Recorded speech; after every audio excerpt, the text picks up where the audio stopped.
दिवशी सर्व निवडणुका घेतल्या. त्यामुळे देशात एक देश एक निवडणूक ही कितपत निवडणूक आयोग आणि देशातली यंत्रणा हे पूर्ण करू शकेल याच्याबद्दल शंका आहे. त्यासाठी जे निर्णय घेणारे आहेत ते त्याची काळजी घेतील अशी अपेक्षा आहे. निकाल लागून इतके दिवस झाले आहेत, अजून मंत्रिमंडळ अस्तित्वात नाही. मुख्यमंत्री पक्षाचे प्रमुख अजूनही बिनखात्याचे मंत्री म्हणून 2 उपमुख्यमंत्र्यांकडे अजूनही खाती नाही आहेत. अधिवेशन सुरू होतंय. ते त्यांना मेजॉरिटी मिळालेली आहे. त्यांच्यात खाते वाटप आणि जागा वाटप म्हणजे कुणाला किती मंत्री द्यायचे याचे निर्णय घ्यायला वेळ लागतोय. त्यांना इतका वेळ लागण्याची आवश्यकता नाही, कारण निकाल लागून बरेच दिवस झाले. अजूनही वेळ लागतोय. लवकर निर्णय घेऊन त्यांनी राज्य करायला सुरुवात केली पाहिजे. आणि महाराष्ट्राच्या विधानसभेचे अधिवेशन 16 तारखेला बोलवलेलं आहे. किमान त्या मंत्र्यांना 2 दिवस आधी तरी विषय कळला पाहिजे अशी अपेक्षा आहे. विरोधी पक्ष नेत्यापदासंदर्भात काही असणार आहे आता तुमची सुप्रीम ईव्हीएमच्या संदर्भामध्ये तुमचे पराभूत उमेदवार येऊन भेटून गेले होते शरद साहेबांना. आज काही या संदर्भात चर्चा झाली? महाराष्ट्रातल्या अनेक खेड्यापाड्यातल्या लोकांना झालेल्या मतदानाबद्दल शंका आहे. त्याचा फटका ज्या उमेदवारांना बसला ते उमेदवार आपापल्या लोकांच्या भावना लक्षात घेऊन आणि गावच सांगत असतील की आम्ही तुम्हालाच मतदान केलं तर त्या ईव्हीएमचा माहिती घेण्याचा प्रयत्न ते करत आहेत.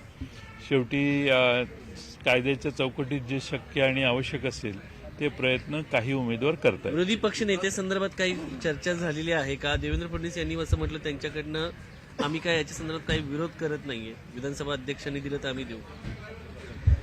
हा सरकारी पक्षांनी विधानसभा अध्यक्षांना मान्यता दिली की नेमायचं हरकत नाही तर विरोधी पक्षनेता निवडला जाईल, कारण संख्या आमची तशी अपुरी आहे. त्यामुळं सत्तारूढ पक्षाचा एकदा निर्णय झाला की आम्ही सर्व पक्ष एकत्रित बसून निर्णय घेऊ.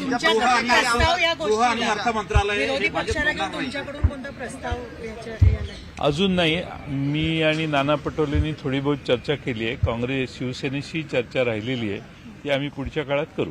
गृह आणि अर्थ मंत्रालय भाजप सोडणार नाही असं त्यांचं म्हणणं आहे. त्याच्यामुळे वाद सुरू आहे महायुतीमध्ये. नाही, शेवटी कसं आहे, सत्ता मिळाली की सगळे वाद मिटतात. त्यामुळं मला तशी काही अपेक्षा नाही की त्यांच्यात फार मतभेद होतील. शेवटी कुणाचंही धाडस नाही सत्ता सोडून फार स्वाभिमान दाखवण्याचं. त्यामुळे सगळे मान्य करतील. भारतीय जनता पक्ष जे सांगेल ते नाईलाजाने मान्य करून सरकारमध्ये सहभागी व्हावं लागेल.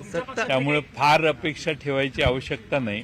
2-4 दिवसात हा विषय संपेल, शपथ होईल आणि कारभार सुरू होईल. तुमच्या पक्षातले काही खासदार अजित पवारांच्या पक्षाच्या संपर्कात आहेत अशा पद्धतीच्या चर्चा मागच्या काही सुरू आहेत. ऑपरेशन लोटस राज्यात ऑपरेशन वॉच सुरू आहे. एवढा महाराष्ट्रात बहुमत मिळाल्यानंतरही जर कुणाची भूक संपली नसेल तर ते काही करू शकतात. आतापर्यंत देशाच्या सुप्रीम कोर्टात देखील आम्ही जी बाजू मांडतोय ती ऐकली गेलेली नाही, न्याय मिळालेला नाही. मागची सगळी टर्म संपली तरी सुप्रीम कोर्टाने निकाल दिलेला नाही. त्यामुळं ते काही करण्याचं धाडस त्यांच्यात आहे. आता प्रश्न राहिला आमच्या आमदार आणि खासदारांचा. ते पूर्ण ताकदीने एकसंघ आहेत आणि मला खात्री आहे की आमचे 10च्या 10 आमदार, 8च्या 8 खासदार हे पवारसाहेबांच्या मागे एकसंघपणाने उभे आहेत. मराठवाडा असंतोष पाहायला मिळतोय. परभणीमधील घटना असो, बीडमधील घटना असतो, कायदा सुव्यवस्था, जातीय तेढ यांनी धुमसतोय मराठवाडा. या संदर्भात काही चर्चा झाली का? सामाजिक तणाव कमी करण्यासंदर्भात आमचे जे मराठवाड्यातलं जे सध्याचं जे चित्र आहे ते अतिशय गंभीर आहे आणि हे चित्र दुरुस्त झालं पाहिजे आणि सामाजिकदृष्ट्या मराठवाडा पूर्णपणाने शांत करण्याच्या दृष्टीने प्रयत्न झाले पाहिजेत असं मला वाटतं. Thank you so much.